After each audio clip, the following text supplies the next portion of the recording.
ఓడెక్కేదాక ఓడమల్లన్న ఒడ్డు దాటినాక బోడమల్లన్న అన్నట్టు చేస్తే జనాలు ఊకుంటారా? నన్ను నమ్మి నా ముఖం చూసి ఓట్లేయుండ్రి, నేను మీ తరపున తక్లీఫులు తీరుస్తా అని ఎలక్షన్లప్పుడు ఏకదం స్పీచ్లు దంచి ఇప్పుడు ముఖం కూడా చూపియకుండా మొత్తానికి తప్పించుకుంటా తిరుగుతుంటే ఊకుంటారా?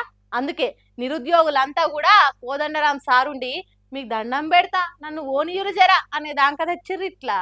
కొలువులు వస్తాయని కోటి ఆశలతోని చదువుతుంటే వయోపరిమితి పెంచే ముచ్చట్ల సర్కారు సైలెంట్గా ఉంటే ఎట్లా అని నిరుద్యోగులు నిప్పులే మండుతున్నారు. ఇక అదే ముచ్చట మీద సోమాజిగూడ ప్రెస్ క్లబ్ కాడికి కోదండరాం వస్తే అడ్డం పడి మీరు చెప్పిరనే కాంగ్రెస్కు ఓటేసినాము, కానీ ఏమాయ్ మీరు కూడా సపోర్ట్ చేస్తలేరు ఎందుకు ఇప్పుడు అని నిలబెట్టి నిలదీసుకుంటా నిరుద్యోగులు నిరసన చూపించారు. ఇట్లా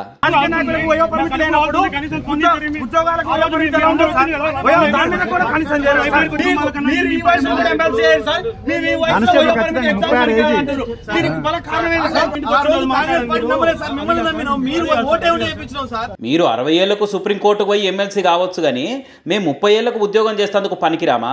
అప్లికేషన్ ఫీజులు అడ్డగోలుగా పెంచితే ఊర్లకెళ్ళి బియ్యం బస్తా వేసుకొని కిరాయి రూమ్లలో కష్టపడుతుంటా ఓ పూట తిని తినకుండా చదువుకుంటున్న మాకు ఎంత కష్టమవుతుంది? దాని మీద ఎందుకు మాట్లాడతలేరు మీరు? మీడియా కూడా మా సమస్యల్ని కవర్ చేస్తలేదు, మరి మీరేనే చెప్పురు మా గోసల్ని కవర్ చేసి సర్కార్ దాకా తీసుకుపోవాలని అని అనుకుంటే పాయింట్ టు పాయింట్ మాట్లాడే వరకలా ఏం చెప్పలేక వెనకకు మరలిపోయిండు ఎమ్మెల్సీ కోదండరాం సారు.